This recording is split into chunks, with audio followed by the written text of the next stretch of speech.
Dear students, today I am going to talk about creditors turnover ratio.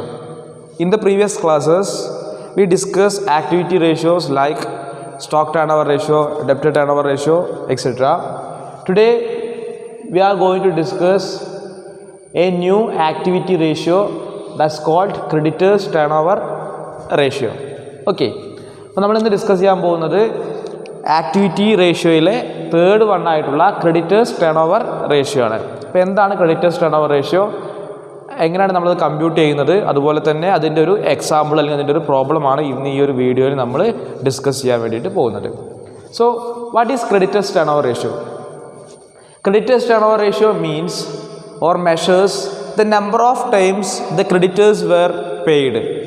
എത്ര തവണകളായിട്ടാണ് അല്ലെങ്കിൽ എത്ര പ്രാവശ്യമായിട്ടാണ് ക്രെഡിറ്റേഴ്സിന് payment കൊടുക്കുന്നത്, അല്ലെങ്കിൽ ക്രെഡിറ്റേഴ്സിന് പേയ്മെൻറ്റ് കൊടുക്കുന്ന ആ ഒരു പീരിയഡ് എങ്ങനെയാണ്, അതിൻ്റെ ആ ഒരു പീരിയഡ് അല്ലെങ്കിൽ അതിലൊരു എഫിഷ്യൻസി എത്രത്തോളം ഉണ്ട് എന്നൊക്കെ മെഷർ ചെയ്യുന്നതിന് വേണ്ടി നമ്മൾ യൂസ് ചെയ്യുന്ന ഒരു റേഷ്യോ ആണ് എന്ത്, ക്രെഡിറ്റേഴ്സ് ടേൺഓവർ റേഷ്യോ എന്ന് പറയുന്നത്.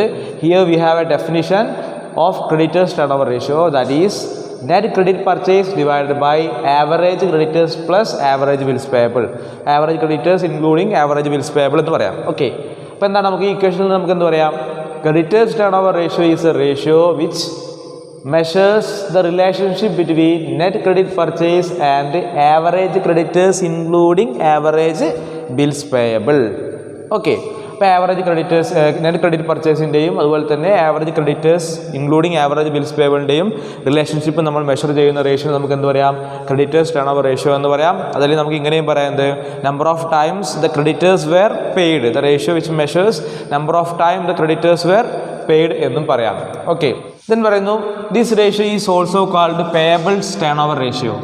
Payables turnover ratio, payables turnover ratio. അതായത് നമ്മൾ ക്രെഡിറ്റേഴ്സ് ടേൺഓവർ റേഷ്യോ നമ്മൾ എന്ത് പറയും? പേയബിൾസ് ടേൺഓവർ റേഷ്യോ എന്ന് പറയും. ചിലപ്പോൾ യൂണിവേഴ്സിറ്റി എക്സാമിനൊക്കെ എന്താണ് കമ്പ്യൂട്ട് പേയബിൾ ടേൺഓവർ റേഷ്യോ എന്നാണ് ചോദിക്കുക. അപ്പോൾ പേയബിൾ ടേൺഓവർ റേഷ്യോ എന്ന് പറഞ്ഞു കഴിഞ്ഞാൽ ക്രെഡിറ്റേഴ്സ് ടേൺഓവർ റേഷ്യോ ആണെന്ന് മനസ്സിലാക്കി വെക്കണം. ഓക്കെ, നമ്മൾ ഇക്വേഷൻ പറഞ്ഞു. ദെൻ ഈ ഇക്വേഷൻ പറയുന്നത് net credit purchase divided by average creditors plus average bills payable ആണ്. അപ്പോൾ എന്താണ് നെറ്റ് ക്രെഡിറ്റ് പർച്ചേസ് അല്ലെങ്കിൽ എന്താണ് ക്രെഡിറ്റ് പർച്ചേസ്? അപ്പോൾ നമുക്കറിയാം, ഒരു ബിസിനസ് മുന്നോട്ട് കൊണ്ടുപോകണമെങ്കിൽ എന്താണ്, നമുക്ക് റോ മെറ്റീരിയൽസ് വേണം. പ്രൊഡക്ഷൻ നടത്തണമെങ്കിൽ നമുക്ക് എന്ത് വേണം? റോ മെറ്റീരിയൽസ് വേണം. ഈ റോ മെറ്റീരിയൽസ് നമ്മൾ സപ്ലയേഴ്സിന് അടുത്ത് നമ്മൾ പർച്ചേസ് ചെയ്യാണ് ചെയ്യുക. അപ്പോൾ ചിലപ്പോൾ നമ്മൾ എന്ത് ചെയ്യും? റെഡി ക്യാഷ് കൊടുത്തിട്ട് നമ്മൾ എന്ത് ചെയ്യും? റോ മെറ്റീരിയൽ പർച്ചേസ് ചെയ്യും. അതല്ലെങ്കിൽ നമ്മുടെ കയ്യിൽ ക്യാഷ് ഇല്ലെങ്കിൽ നമ്മൾ എന്ത് ചെയ്യും? ഒരു ക്രെഡിറ്റ് ഫെസിലിറ്റി സപ്ലയർ പ്രൊവൈഡ് ചെയ്യും. അതായത് നമ്മൾ എന്ത് ചെയ്യും? ക്യാഷ് കൊടുക്കാതെ തന്നെ നമ്മൾ എന്ത് ചെയ്യും? റോ മെറ്റീരിയൽ പർച്ചേസ് ചെയ്യുകയും പിന്നീട് നമ്മൾ എന്ത് ചെയ്യും? അതിൻ്റെ പേയ്മെൻറ്റ്സ് നടത്തുകയും ചെയ്യും.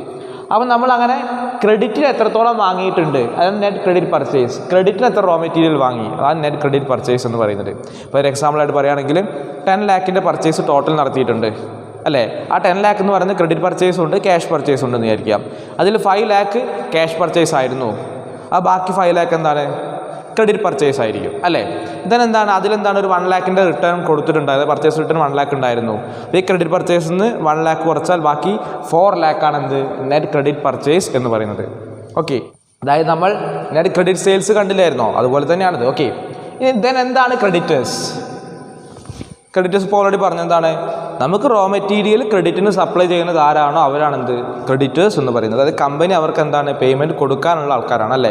കമ്പനീൻ്റെ കറണ്ട് ലയബിലിറ്റി ആണെന്ത്, ക്രെഡിറ്റേഴ്സ് എന്ന് പറയുന്നത്. Okay, then average bills payable, company എന്താണ് ബിൽസ് പേയബിൾ ഇഷ്യൂ ചെയ്തിട്ടുണ്ടെങ്കിൽ അത്. ഓക്കെ, അപ്പോൾ നമുക്ക് എന്ത് പറയാം? Creditor turnover ratio is A ratio which express the relationship between net credit purchase and average creditors including average bills payable. Then how will you compute net credit purchase? Net credit purchase is equal to total credit purchase minus purchase return. Total credit purchase നിന്ന് purchase return കുറച്ചാൽ നമുക്ക് എന്ത് കിട്ടും? net credit purchase കിട്ടും. Then total credit purchase is equal to total purchase minus cash purchase. Total purchase നിന്ന് cash purchase കുറച്ചാൽ നമുക്ക് എന്ത് കിട്ടും? total credit purchase കിട്ടും. Total credit purchase നിന്ന് purchase return കുറച്ചാൽ നമുക്ക് എന്ത് കിട്ടും? net credit purchase കിട്ടും. ഈ ഇക്വേഷൻ പഠിക്കണമെന്ന് നിർബന്ധമില്ല. അതായത് നമ്മൾ ഈ നെറ്റ് ക്രെഡിറ്റ് പർച്ചേസ് കാണാനുള്ള ഇക്വേഷൻ നമ്മൾ ഓർത്ത് വെച്ചാൽ മതി. എന്താണ്? ടോട്ടൽ പർച്ചേസിൽ നിന്ന് ക്യാഷ് പർച്ചേസ് കുറയ്ക്കുക, അതുപോലെ തന്നെ പർച്ചേസ് റിട്ടേൺ ഉണ്ടെങ്കിൽ അത് കുറയ്ക്കുക. അപ്പോൾ ബാക്കിയുള്ള എന്തായിരിക്കും? നെറ്റ് ക്രെഡിറ്റ് പർച്ചേസ് ആയിരിക്കും. അങ്ങനെ ഓർത്ത് വെച്ചാൽ മതി. Okay, then average creditors. എങ്ങനെയായിരിക്കും ആവറേജ് ക്രെഡിറ്റേഴ്സ് കാണുക? അത് ഞാൻ പറഞ്ഞിരേണ്ട ആവശ്യമില്ല. നമ്മൾ ഓൾറെഡി ആവറേജ് ഡെപ്റ്റേഴ്സും ആവറേജ് ബിൽസ് റിസീവബിളൊക്കെ കാണേണ്ട എങ്ങനെ നമുക്കറിയാം. അതുപോലെ തന്നെയാണ് എന്താണ് opening creditors plus closing creditors divided by 2. അതുപോലെ തന്നെ ആവറേജ് ബിൽസ് പേബിൾ എങ്ങനെയായിരിക്കും കാണുക? Opening bills payable opening bills payable plus closing bills payable divided by 2. If there is nothing given about opening creditors, then the closing creditors is considered as average creditors. എന്താണ് ക്വസ്റ്റ്യനിൽ opening ക്രെഡിറ്റേഴ്സിനെ പറ്റി ഒന്നും തന്നെ പറയുന്നില്ല, അല്ലെങ്കിൽ opening creditors തന്നിട്ടില്ല എങ്കിൽ closing creditor നമ്മൾ എന്തായിട്ടാണ് എടുക്കുന്നത്? ആവറേജ് ക്രെഡിറ്റേഴ്സ് ആയിട്ടാണ് നമ്മൾ കൺസിഡർ ചെയ്യുന്നത്. ഓക്കെ, ദെൻ അതുപോലെ തന്നെയാണ് ബിൽസ് പേബിളിൻ്റെ കേസിലും. If there is no opening bills payable, the closing bills payable is considered as average bills payable. Okay. Then നമ്മൾ അടുത്ത് പറയാൻ പോകുന്നത് ആവറേജ് പേയ്മെൻറ്റ് പീരീഡ് ആണ്. എങ്ങനെയാണ് നമ്മൾ ആവറേജ് പേയ്മെൻറ്റ് പീരീഡ് അല്ലെങ്കിൽ ക്രെഡിറ്റേഴ്സ് വെലോസിറ്റി കണ്ടുപിടിക്കുന്നത്? അപ്പോൾ എന്താണ് ആവറേജ് പേയ്മെൻറ്റ് പീരീഡ്? എന്തായിരിക്കും?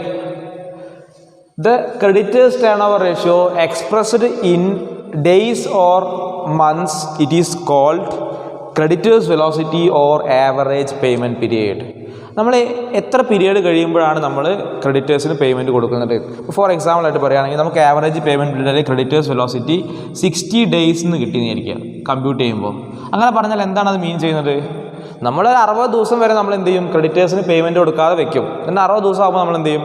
പേയ്മെൻറ്റ് കൊടുക്കും. അപ്പോൾ 60 days ആണ് ആ ഒരു പീരീഡ് എന്ന് പറയുന്നത്, അല്ലെ? ക്രെഡിറ്റേഴ്സിന് പേയ്മെൻറ്റ് കൊടുക്കുന്ന പീരീഡ് എന്ന് പറയുന്നത് 60 days ആണ്. അപ്പോൾ 60 days വരെ നമുക്ക് എന്ത് ചെയ്യാം?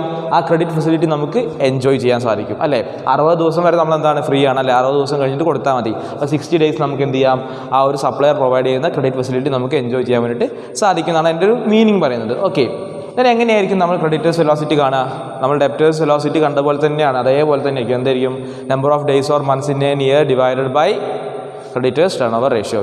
അതല്ലെങ്കിൽ എന്താണ്? വേറെ ഡയറക്റ്റ് ഇക്വേഷൻ കൂടെ ഉണ്ട്. നമ്മൾ എന്ത് ചെയ്യുക? ക്രെഡിറ്റേഴ്സ് ടേൺ ഓവർ റേഷ്യോയുടെ ഇക്വേഷൻ തിരിച്ചിടുക into number of days or months in an year, അല്ലേ? അങ്ങനെയല്ലേ ചെയ്യാം. അപ്പോൾ എങ്ങനെ വരും?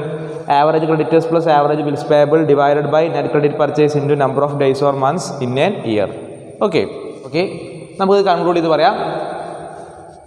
Creditors turnover ratio is a ratio which expresses the relationship between net credit purchase and average creditors including average bills payable. It's also called number of times the creditors were paid. Then the equation is net credit purchase divided by average creditors plus average bills payable. We can get net credit purchase by subtracting purchase return and cash purchase from total purchases. Then average creditors is equal to opening creditors plus closing creditors divided by 2. Average bills payable is equal to opening bills payable plus closing bills payable divided by 2. Then if there is no opening balances of creditors or bills payable is given in the question, then the closing balance is considered as average. Then we are talking about average payment period or creditors velocity. Creditors velocity means the creditors turnover ratio which expressed in days or months is called creditors velocity or average payment period. It can be computed by using the formula number of days or months in a year divided by creditors turnover ratio, or we have a direct formula without computing creditors velocity. We can compute average payment period by using the second formula, average creditors plus average bills payable divided by net credit purchase into number of days or months in an year. Okay, fine.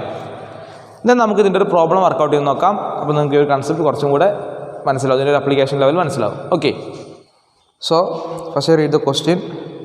Rally Limited purchase goods on cash and credit terms. From the following information, calculate creditors turnover ratio. Total purchases 4,20,000, cash purchases 40,000, purchase return 20,000, creditors at the end of the year 70,000, bills payable at the end of the year 10,000, provision for discount on creditors 3,750. Okay, എന്തൊക്കെയാണ് തന്നിട്ടുള്ളത്? Total purchase തന്നിട്ടുണ്ട്, cash purchase തന്നിട്ടുണ്ട്, purchase return തന്നിട്ടുണ്ട്, അല്ലേ? അപ്പോൾ അതിൽ നിന്ന് നമുക്ക് എന്ത് ചെയ്യാം? Credit purchase, net credit purchase കണ്ടുപിടിക്കാം. Then creditor at the end of the year തന്നിട്ടുണ്ട്, ഓപ്പണിംഗ് ക്രെഡിറ്റർ തന്നിട്ടില്ല. അപ്പോൾ എന്താണ്? ക്രെഡിറ്റേഴ്സ് അറ്റ് ദ എൻഡ് തന്നെയാണ് എന്ത്? ആവറേജ് എന്ന് പറയുന്നത്. Then bills payable at the end of year തന്നിട്ടുണ്ട്, ഓപ്പണിംഗ് തന്നിട്ടില്ല. അപ്പോൾ നമുക്ക് എന്ത് ചെയ്യാം? Closing bills receivable, bills payable തന്നെ നമുക്ക് എന്ത് ചെയ്യാം? ആവറേജ് ആയിട്ട് എടുക്കാം. Then provision for discount on creditors തന്നിട്ടുണ്ട്, അത് നമുക്ക് ക്വസ്റ്റ്യനിലേക്ക് ആവശ്യമില്ല, നമ്മൾ കൺഫ്യൂസ് ചെയ്യുന്നതിന് വേണ്ടി തരുന്നതാണ്. ഡെപ്റ്റർ ടേണോവർ റേഷ്യോ കാണുന്ന സമയത്ത് നമ്മൾ കണ്ടിട്ടുണ്ട് provision for discount on debtors, അത് നമ്മൾ എടുക്കാറില്ല. അതുപോലെ തന്നെ ഇവിടെയും നമ്മൾ എന്താണ്? Provision for discount on creditors നമുക്ക് ആവശ്യമില്ല, നമ്മൾ എന്ത് ചെയ്യേണ്ട? കമ്പ്യൂട്ടേഷനിലേക്ക് എടുക്കേണ്ട. ഓക്കെ, അപ്പോൾ ആരും തന്നെ ഇക്വേഷൻ എഴുതാം. Creditors turnover ratio is equal to ratio is equal to എന്തായിരുന്നു? നെറ്റ് ക്രെഡിറ്റ് പർച്ചേസ് അല്ലേ, divided by average creditors plus average bills payable. Okay, net credit purchase എങ്ങനെ കാണാം? Net credit purchase is equal to total purchase minus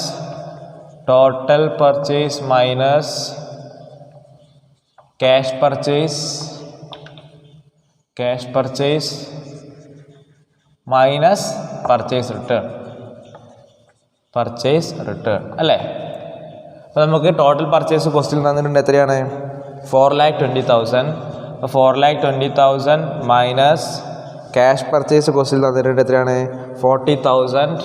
then return തന്നിട്ടുണ്ട് minus return 20,000. That's equal to 3,60,000.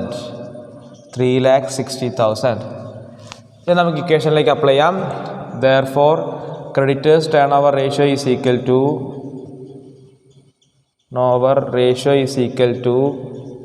3,60,000 divided by average creditors. ഇവിടെ opening creditors ഇല്ല, അപ്പോൾ closing creditor തന്നെയാണ് അതിൻ്റെ average. അപ്പോൾ closing creditor എത്രയാണ്? 70,000 അല്ലേ, പ്ലസ് ഇവിടെ bills receivable at the end of the year മാത്രമേ തന്നിട്ടുള്ളൂ. Bills payable at the end of the year തന്നിട്ടുള്ളൂ അല്ലേ, ഓപ്പണിംഗ് തന്നിട്ടില്ല. അപ്പോൾ എന്താണ് നമ്മൾ ആവറേജ് ആയിട്ട് അസ്യൂം ചെയ്യുക. അപ്പോൾ 10,000 average bills payable 10,000. That's equal to 3,60,000 divided by 80,000. That's equal to 4.5 times. അപ്പോൾ നമ്മളോട് ക്വസ്റ്റ്യനിൽ ക്രെഡിറ്റേഴ്സ് ടേൺ ഓവർ റേഷ്യോ കാണാൻ പറഞ്ഞ് നമ്മൾ കണ്ടുപിടിച്ച് 4.5 ടൈംസ്. ഇത് വരുന്നത് നമുക്ക് എന്ത് ചെയ്യാം? ക്രെഡിറ്റേഴ്സ് വെലോസിറ്റി കൂടെ ഒന്ന് കണ്ടുനോക്കാം. Okay, creditors velocity is equal to എന്തായിരുന്നു equation? Number of days or months in a year divided by എന്താണ്? Creditors turnover ratio.